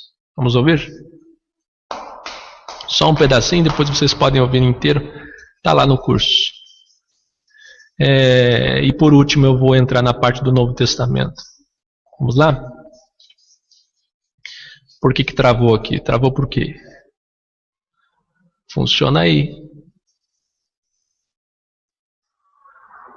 Aleluia! Minha voz agradece. Meu pulmão também. Não está funcionando, não sei porque travou tudo aqui. Mas nós vamos cantar depois, você pode ouvir essa música aqui, Eu Sou o Templo. Eu vou colar para vocês, está lá no curso de Sistematizando, aula 5, essa aula que estamos gravando agora. E você pode ouvir a música com mais atenção. Bom, eu estou aqui então com o irmão Ademar, irmão Adrian, irmã Priscila, e eu quero ler com vocês agora. Depois tem que fazer alguns ajustes ortográficos ali, vocês viram, né? A coisa está feia. Tem bastante erros ali de português, mas agora no curso que a gente vai fazer Desteologizando, vai mudar, tá bom? Vai mudar, porque a gente vai ter uma irmã que está nos ajudando, mas deixa eu até citar o nome delas aqui. A irmã Maria Lúcia Ribeiro e a irmã Sueli Belotti. São irmãs que trabalham na área de educação, uma é professora de português e vai nos ajudar na correção das escritas aí do próximo curso, porque o curso Desteologizando vai ser mais profundo do que o curso Desistematizando. Desistematizando é para você tirar tudo aquelas besteiras do sistema religioso, reaprender o Evangelho da Graça de Graça como ele é, organizando os entendimentos fora do sistema e não ser enganado por judeus messiânicos, por balelistas, doiditas, youtubistas que estão por aí e podem te levar para o buraco, agnosticistas e ateus. Então você, fora do sistema, vai aprender o evangelho como de fato ele é e vai praticá-lo, certo? Esse é o objetivo do curso Sistematizando. E também para evitar aquela dificuldade que nós tínhamos até antes, há pouco tempo, chegava alguém e dizia para mim, templo, dízimo, oferta, títulos, as mesmas perguntas, porque cada pessoa que sair do sistema hoje, amanhã e depois vai fazer as mesmas perguntas. E eu tinha que responder as mesmas perguntas. E o curso não, o curso você imprime 99 páginas, dá para a pessoa, baixa as 20 videoaulas, essa aqui é a 5ª aula que eu estou gravando agora, baixa as videoaulas, põe num pendrive, põe num cartão de memória, põe num DVD, manda para a pessoa, para o familiar, para o amigo, ou quem tem acesso à internet, acessa ali e tira todas as dúvidas. Agora, o curso Desteologizando, deixa eu mostrar ele e já já nós vamos ler João. Podem abrir aí, por gentileza? Deixa eu dar uma... Vocês estão com Bíblia aí? João 2. Nós vamos ler já já. Abra aí, João 2. Alguém pode dizer, mas irmão, e a parte do Novo Testamento sobre o templo para poder fechar essa aula? Bom, essa parte está nas outras aulas. Assim que você continuar as outras aulas, não sei se tem alguém aqui em nosso meio que já concluiu as 20 aulas. Tem? Quem está conosco? Carlinha, Alexandre, Aline, Ariosa, Luciano, Douglas, Ebenezer, Júnior, Wilson. E o pessoal que está no YouTube. No portal EC também. Vocês, alguém já concluiu? Alguém aqui já concluiu as 20 aulas? Douglas já concluiu. Que bom. Você viu, né, irmão Douglas, que essa aula sobre o templo, que tem um monte de erro de português que eu vou ter que consertar depois. Meu paizinho. Nas outras aulas, você que já fez o curso todo, viu que vai engrossando o caldo, né, até você entender na última aula definitivamente a questão do templo, da igreja, do sacerdócio, etc. No curso Desteologizando, que eu vou mostrar agora, João 2, pode abrir aí, João 2, 18. No curso Desteologizando, deixa eu mostrar o que é esse curso para vocês não ficarem totalmente perdidos. Portal EC Orgânica, estão vendo aí? Portal ecorgânica.com. Olha só, tem a programação, aí tem o curso Desistematizando, que é esse que estamos fazendo agora. E do ladinho aqui, ó, surgiu uma nova aba, um presente para todos vocês, que vamos trabalhar até no máximo o mês de dezembro, ele vai estar pronto. Curso Desteologizando, esse aqui vai ser mais profundo, reaprendendo o Evangelho, descoberta, graça de graça. Esse aqui também deve ter aproximadamente de 15 a 20 aulas, mas aí, meus irmãos, esse curso vai ser muito mais profundo. O Desistematizando é para quem está saindo do sistema não ficar perdido, organizar os entendimentos e praticar o Evangelho, certo? Já o Desteologizando é esse aqui, ó. Deixa eu até... Aqui... Nós fizemos um programa sobre isso. Um programa não, uma citação. Está aqui, ó, eu até coloquei essa citação aqui. Adonai deu o Tanar, Velho Testamento, para os judeus. E para todos os povos que crescem nele como o único Deus verdadeiro. Mas o judaísmo, o problema sempre está no ismo, adulterou as escrituras. Em seguida, o Messias deu o Novo Testamento para os gentios e para os judeus que também crescem nele como o único Salvador. Mas o cristianismo, o problema sempre está no ismo, adulterou as escrituras. Bom, olha só. Eu estou falando aqui que eu fiquei doente essa semana, já melhorei, já estou bom. Né? Não era ebola, nem ebola. Novo programa evangélico que vem aí, ó. Está aqui, vejam lá depois como que vai ser o novo programa. Como é que vai ser? A partir de segunda-feira, quando for segunda, quarta e sexta, eu vou tratar de um tema atual. Quando for terça e quinta, eu e a Carlinha vamos atender as perguntas dos irmãos, que os irmãos mandam por e-mail. Só que eu vou responder 2 perguntas num programa só. Então, terça e quinta eu atendo os irmãos, segunda, quarta e sexta eu abordo temas atuais. No sábado é esse programa que vocês estão assistindo agora ao vivo, especial, com 2 horas de programa. E nós vamos fazer, sabe o quê? No sábado que vem, nós vamos atender os irmãos que comentam pelo YouTube, fanpage, Google+, SMS e WhatsApp. o que tem de crítica lá, né, povo que xinga e xinga até a mãe. Então a gente vai ler ao vivo aqui e vai mostrar para eles qual é a nossa reação. Eles acham que a gente fica espantado. Não, a gente fica feliz. Ó, aqui, curso Desteologizando. Quem não fez ainda o primeiro curso de Sistematizando, faça, tá aqui.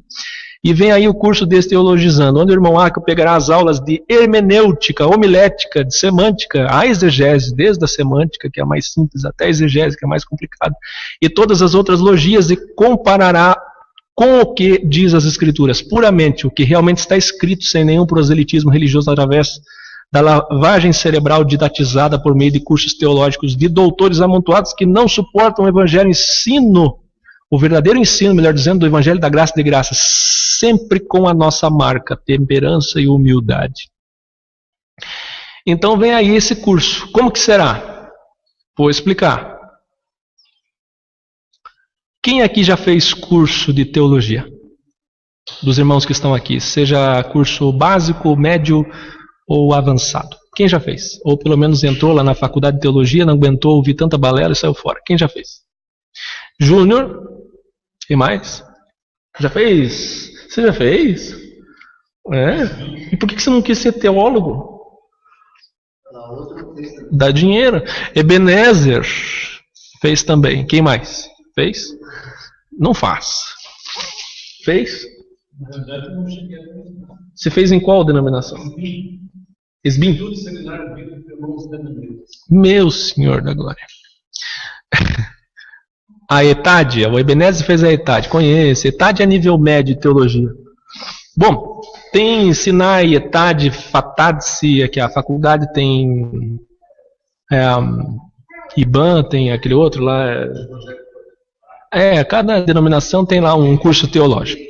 Na Deus e Amor não tinha curso teológico, na Congregação Cristã também não tinha, mas eles têm lá um sistema de ensino. A Congregação Cristã parece que é a única atrasada nesse ponto, porque vocês sabem que é um ensino que prende a pessoa em quatro paredes. Sem ensino você não prende ninguém, né? Tem que fazer um ensino. Só que aqui a gente vai desensinar. A gente vai pegar tudo que o sistema fez para te prender em quatro paredes e vai jogar tudo no lixo e vai dizer, tá aqui ó, na Bíblia, eles dizem isso, eles dizem isso, e a Bíblia diz isso, eles dizem isso, a Escritura diz isso, eles dizem isso, mas Jesus disse isso. Nós vamos fazer um paralelo, esse curso é um paralelo, o que eles dizem e o que a Bíblia diz, o que eles dizem e o que a Bíblia diz. Aí alguém vai dizer, mas essa teologia de qual denominação? Nós vamos fazer um grande mix. Então é um trabalho longo, que vai até dezembro. Eu já pedi a ajuda dos voluntários, parece que ninguém se prontificou, mas tem eu, tem Carlinha, e as irmãs que eu citei agora há pouco, e algumas pessoas que vão nos ajudar, e a gente vai concluir esse curso da melhor forma possível. Da mesma forma que o Desistematizando, só que esse mais profundo. Por quê? Para vocês todos que quiserem, quem não quer não precisa, eu só digo que é bom para todos o Desistematizando. O Desistematizando é importante para todos. Agora o Desteologizando é para quem quer se aprofundar e para quem quer enfrentar, peitar, com conteúdo, com prova, com material na mão, os pastores do sistema, os padres e todos esses que vêm te refutar com o quê? Com teologia. Porque tudo que eles sabem é teologia. Por exemplo, essa aula sobre o templo que nós fizemos hoje, a teologia, o que ela fala sobre o templo é totalmente oposto. Quer ver? Existem duas alas teológicas. Uma diz que, muito sabiamente, eles dizem assim: Salomão era sim o descendente, fez o templo com a aprovação de Deus, mas a profecia, ela é retrofuturística. Então ela foi e será de novo. É aquela que se cumpre de novo. Se cumpriu em Salomão, 50%. E os outros 50% se cumpriu na pessoa de Jesus Cristo. Só que nós acabamos de fazer toda a aula, eu não preciso nem explicar aqui não, né? Cadê o reino de Salomão perpétuo? Ele foi açoitado pelos homens alguma vez, né? Não tem cabimento. E é só ver. No começo dessa aula de hoje, vejam que eu citei Ezequiel 8, Reis 23, o que fala? Fala que esse mesmo templo, porque ele só fala a glória de Deus que desceu ali e tal, e respondeu a oração. Mas esse mesmo templo recebeu Moloque, recebeu Astarte, recebeu Azerá, recebeu todos os deuses de todas as outras nações, porque eles queriam ser iguais às outras nações. E todo Deus precisa de um templo para morar. Buda tem seu templo, Maomé tem seu templo, ou os profetas, né? Todo Deus precisa de um templo para morar. As deusas, os deuses de todos os povos. E todos os povos tinham reis. E todos os povos tinham escolas de ensino, de produção de profetas, fabricando profetas. E eles foram copiando tudo isso dos outros povos. Então, paganizou-se o judaísmo e, da mesma forma, paganizou-se o cristianismo. Não é isso? Quer dizer, colocaram Deus dentro de templos, de modo que eles cantam. Cadê o violão? Me alcança lá, Ademar, fazendo um favor do violão. A gente vai cantar. Antes, vamos ler João 2, 18 em diante. Obrigado. Eu falei que tem direito ao autor, mas eu vou dar um jeito depois. Fico feliz em vir a tua casa, erguer minha voz e cantar, aleluia. Fico feliz em vir a tua casa, erguer minhas mãos e adorar. Não é assim que canta. Tá errado, né? Como é que a gente canta da forma equiana? Fico feliz em ser a tua casa, erguer minha voz e cantar, aleluia. Fico feliz em ser a tua casa, erguer minhas mãos e adorar. Bendito é o nome do Senhor, bendito é o nome do Senhor, bendito é o nome do Senhor, para sempre. De novo. Fico feliz em ser a tua casa, erguer minha voz e cantar, aleluia. Fico feliz em ser a tua casa, erguer minhas mãos e adorar. Bendito é o nome do Senhor, bendito é o nome do Senhor, bendito é o nome do Senhor, para sempre. Isso aí, João 2, 18 diz assim: responderam, pois, os judeus e disseram-lhe: que sinal nos mostras para fazeres isso? Fazeres o quê? Ele tinha expulsado os cambistas do pátio do templo. Quer dizer, é muita autoridade expulsar os vendilhões do templo. Quem é você para expulsar os vendilhões do pátio do templo? Quem você pensa que é? Que sinal que você nos dá agora? Fala aí. Aí ele respondeu dizendo: derribai este templo, e em 3 dias, esse daqui que vocês estão enfrentando, eu o levantarei. Veja como as profecias são vistas e interpretadas de forma espiritual. Se você for ver como Davi, como Natã, como Salomão viram, você não vai entender nada. Como é que em 3 dias você vai edificar esse templo? Veja como os judeus, eles são sempre cegados. A começar de Natã, que era profeta, a começar de Davi, que era rei, segundo o coração de Deus, e de Salomão. Olha aqui. Em 46 anos, olha a visão, olha a interpretação. A interpretação é sempre carnal, é sempre material. Foi edificado esse templo, e tu o levantarás em 3 dias? Então quem vê a história de Jonas não entende. 3 dias, mas ele falava do templo do seu corpo.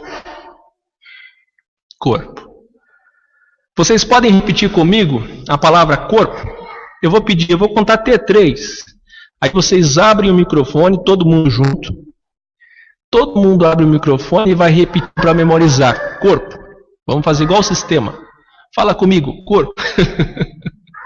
Corpo. Tá, deixa eu colocar aqui o volume da televisão para os irmãos ouvirem.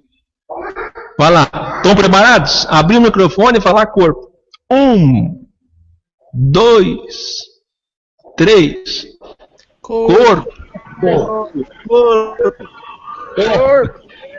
Corpo. Tudo atrasado, mas saiu. Né? Muito bem. Pode desativar aí, por gentileza. Valeu, obrigado. Guardando essa palavra na mente, eu quero que vocês leiam agora Atos. De novo, irmão, é aula sobre o templo. Tem gente que está vendo isso pela primeira vez, esse vídeo vai ficar para sempre. Atos 7, 47 e 48. E Salomão lhe edificou casa, mas o Altíssimo não habita em templos feitos por mãos humanas, como diz o profeta. O céu é meu trono e a terra o estrado dos meus pés. Que casa me edificareis, diz o Senhor? Ou qual é o lugar do meu repouso? Porventura não fez a minha mão todas essas coisas? Homens de dura cerviz, circuncisos de coração e ouvido. Quando ele falou isso, versículo 54. Ouvindo eles tudo isso, que o templo não tem a habitação do Deus Todo-Poderoso, enfureceram seu coração, rangeram os dentes contra ele e o mataram.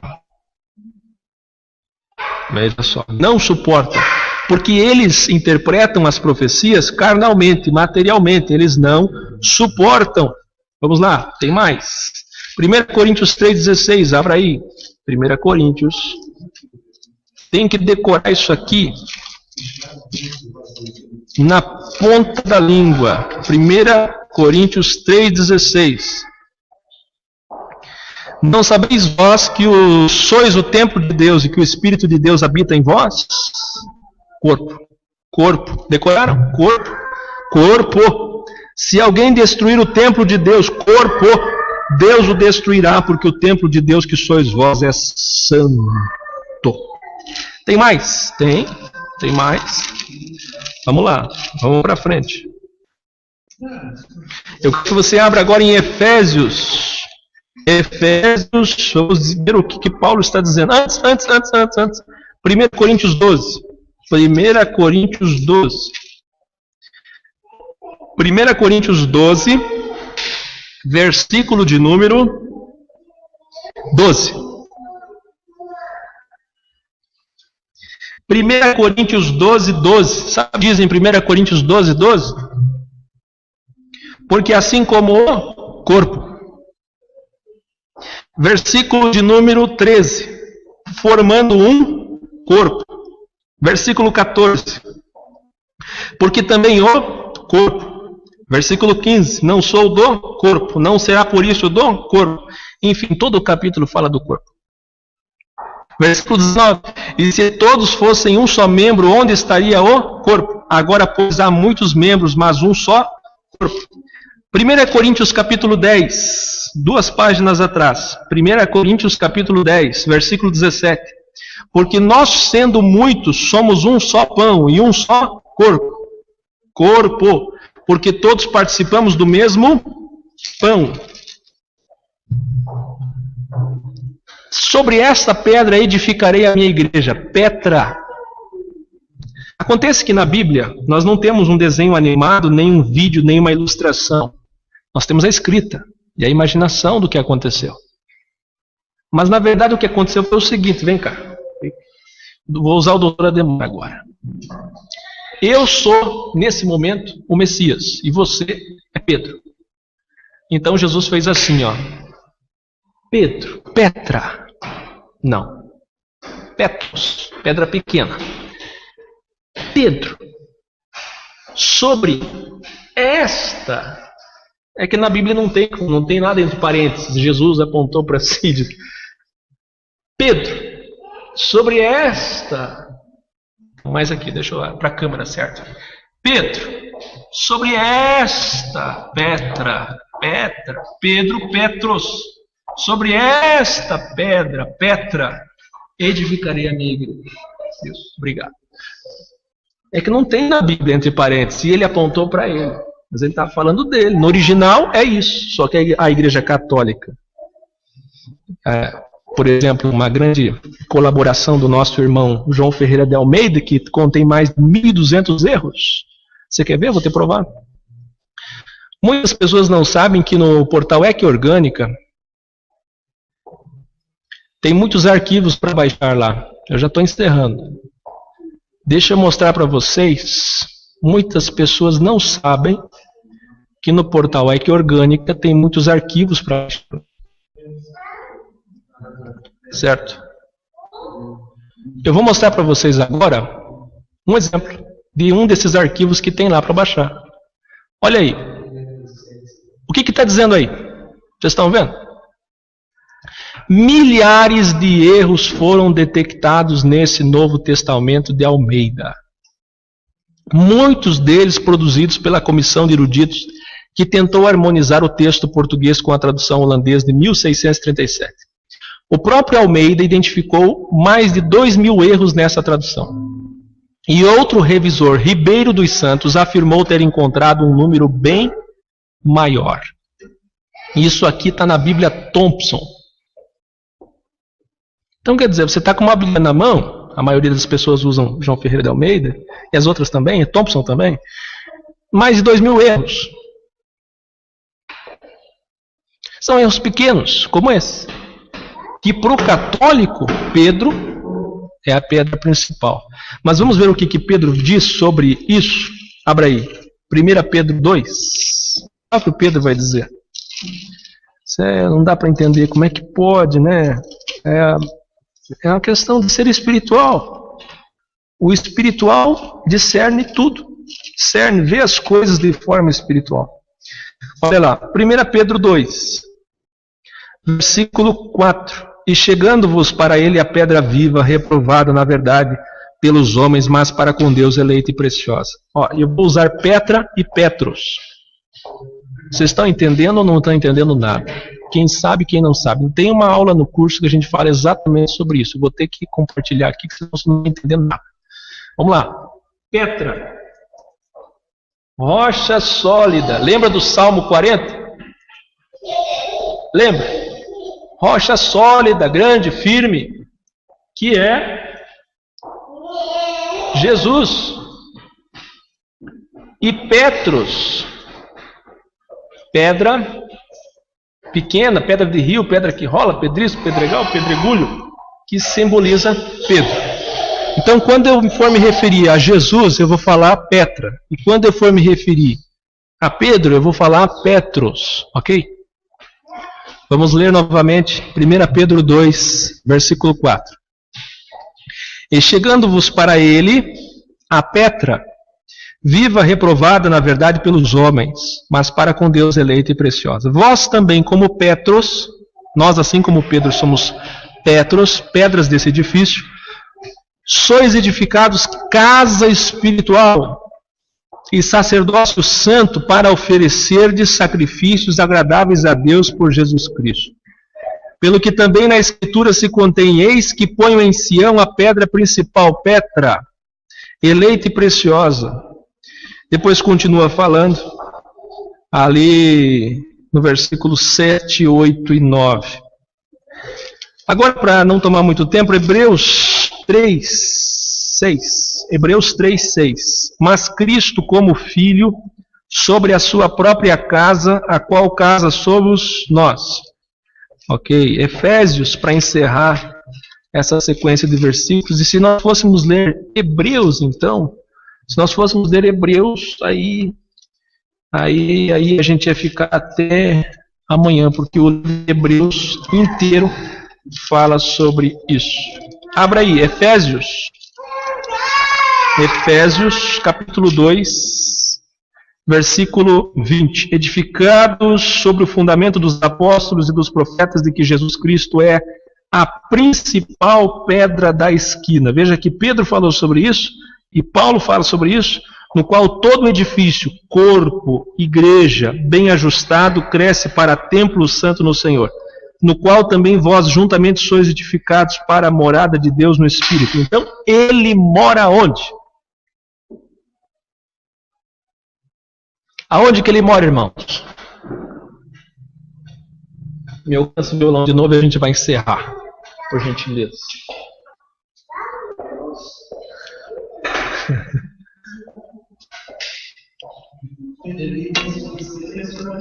Hã? Não.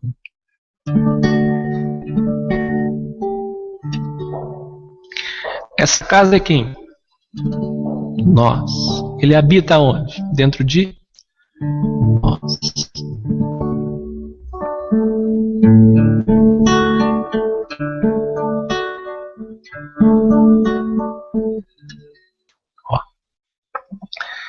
em espírito,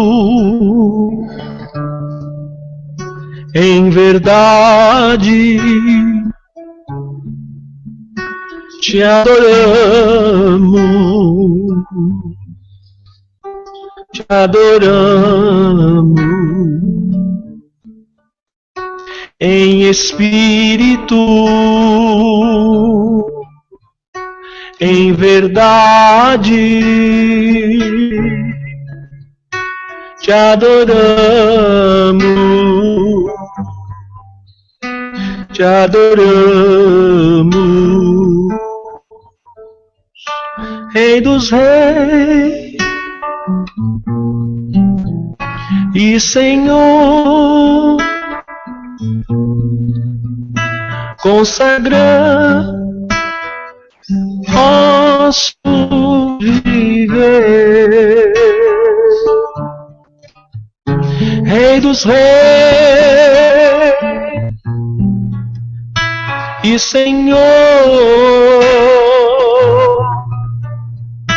consagramos nosso viver para te adorar, ó Rei dos Reis. Foi que eu nasci, ó Rei Jesus, meu prazer é te louvar, meu prazer é estar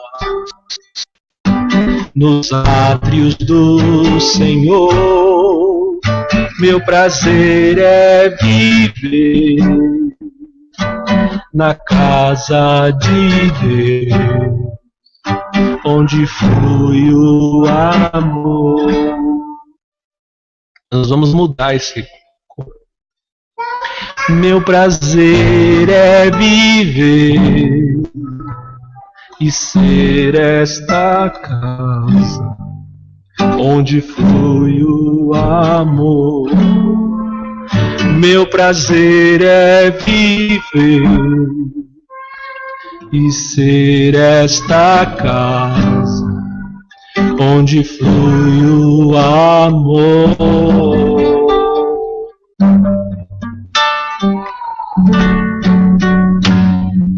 E eu termino dizendo uma reflexão a todos vocês. Adrian, Ademar, Priscila, Carla, Alexandre, Aline, Ariosa, Luciano, Douglas, Ebenezer, Júnior, Wilson e todos vocês. Quando nós éramos do sistema, nós tínhamos respeito pelo templo. Tenta lembrar agora rapidamente, em 2 minutos, como era o respeito que nós tínhamos pelo templo. Eu me lembro que quando eu ia limpar a igreja, eu tinha muito respeito antes de subir no altar. Eu dobrava meu joelho nas escadas que davam acesso ao púlpito, fechava meus olhos, pedia perdão dos meus pecados, para poder ter acesso ao púlpito santo. Antes de pregar ou sentar no altar, eu tinha muito respeito. Não poucas vezes eu chamei a atenção de crianças que brincavam, adolescentes que namoravam, se beijavam, se pegavam no templo. Me lembro uma vez quando na escola dominical foi achada uma camisinha usada nos átrios do templo. Quer dizer, tiveram uma relação sexual ali. Isso causou uma indignação gigantesca por todos nós, porque é a casa do Senhor. Deus vai fulminar esses jovens. E não que não tivessem que ter respeito, mas não pela casa do Senhor, aquela de 4 paredes que na verdade não é. Mas muito mais sério que isso. Eles, o templo, o corpo deles. Eu só quero terminar esse hangout fazendo a seguinte reflexão. O respeito que você tinha, a admiração, a honra e a forma com que você tratava aquela casa, aquele altar. Como isso se dá hoje, sabendo você que você é o templo do Espírito Santo? O altar está aí, ó.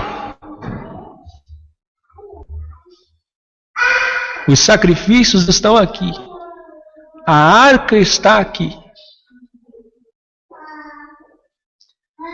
Os mandamentos devem estar aqui. Cantamos, onde flui o amor tem que estar aqui. E Deus habita aqui. O Espírito dele, a sua manifestação em Espírito que é santo, habita aqui. E nós somos então o sacerdote aqui. E temos acesso ao Santo dos Santos aqui. Não é muito mais responsabilidade? Que coisa séria. Esse entendimento nos faz muito mais responsáveis. Então, irmãos, vocês que não tinham tido ainda essa noção, reflitam. Ele é muito mais a sério, porque é dentro de você que tudo acontece. Nada mais é terceirizado. É aqui dentro. E para encerrar de fato, o pessoal do sistema respeita muito aquele lugar. O lugar onde Deus habita. E muitos deles, nós sabemos disso, quando saem dali para fora, são outras pessoas. Sim ou não? Vivem uma outra vida. Lá é o lugar santo, mas fora dali, viram como o entendimento errado do que é casa de Deus vai levar esse pessoal todo para a perdição eterna. Eles respeitam ali, e ali não é casa de Deus. E fora dali, quando eles são de fato casa de Deus no dia a dia, eles vivem uma outra vida. Que lamentável, né? Por isso que muitos deles vão dizer: Senhor, curei, profetizei, falei em línguas. Aonde? Na casa do Senhor. Mas eles, como casa do Senhor, a vida deles é promíscua, não é santa. Certo? O irmão Douglas está dizendo: realmente a falta de conhecimento fazia com que eu desviasse o foco onde tem que ter reverência. Pois é, reverência, a palavra reverência. Aqui dentro. Reverência. Vida, dia a dia. Nem sequer sacerdote tem mais. Eu sou o sacerdote. Que responsabilidade, irmão. Que responsabilidade. Olha que alegria o Erlon entrando aí. Erlon, bom te ver aí. Vamos orar? O Ademar quer que você ligue para ele.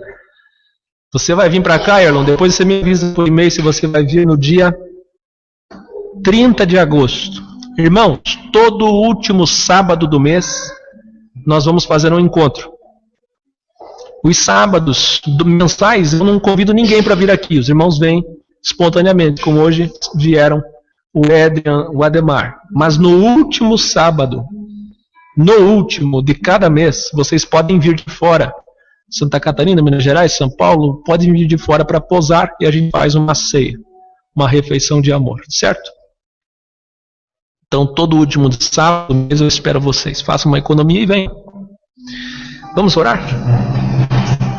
Vamos se aproximar nós aqui. Vem aí o irmão Moabel. Eu espero que vocês tenham gostado dessa aula. Quero agradecer o carinho de todos que oraram por mim. Eu não estava com ebola nem com ebolá, mas eu melhorei. Se eu tiver também, vocês vão pegar agora o meu vírus. Vamos orar? Ai, ai. Deixa eu tirar aqui.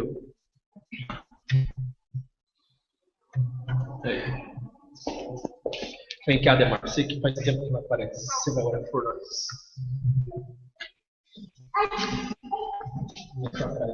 Vem para trás para aparecer nossa cabeça. Vai dar. Dá sim. Acho que eu já puxo aqui.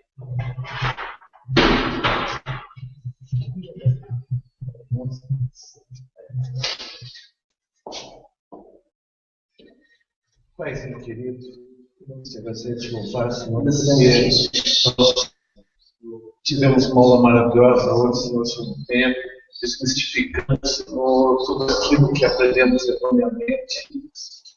É verdade, Senhor, o Senhor não aprende em tempos feitos por mãos humanas, Pai, mas o Senhor aprende em nós, no nosso coração. O Senhor está na nossa vida, Pai. E nós temos que ter muito respeito, Senhor, contigo, respeito pelo nosso tempo, que é o nosso corpo, pelo nosso tempo, que é a nossa vida.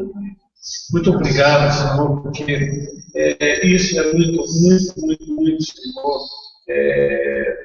forte. Isso é muita responsabilidade, Senhor, que vem sobre nós, porque nós temos que, não somente, Senhor, sermos aparentes, mas nós temos que saber que lá dentro do nosso íntimo o Senhor está morando, o Senhor está ali sendo reverenciado dia após dia. E eu me lembro muito, Senhor, daquela passagem que o apóstolo Paulo fala que todo pecado é fora do coração, mas pessoas falam como orando, Pai, assim que realmente nós temos que ter um cuidado extremo, Pai, para conhecer os poderes dados, Pai. E oxalá, Senhor, nós estejamos dia após dia, Senhor, limpando, tirando tudo aquilo que não te agrada, Pai, santificando este tempo, Senhor. E que como diz, Senhor, naquela música, Pai, que agora não me lembro a letra, mas que fala assim que eu quero ser, Senhor, a tua casa, Pai, o lugar onde o Senhor tem prazer de estar, é aí mesmo, Senhor. Então, faça de nós, Senhor, uma morada, Senhor, segundo o teu querer. Ajuda-nos, revela aquilo que não está te agradando, para que a gente possa ser realmente puros de coração diante de ti, Pai. Em nome de Jesus, te agradecemos por esta oração e te louvamos, porque o Senhor fez em nós o seu tempo. Em nome de Jesus, amém. Encerramos com Reaviva a sua igreja de novo. Participe do programa com o irmão Moabel.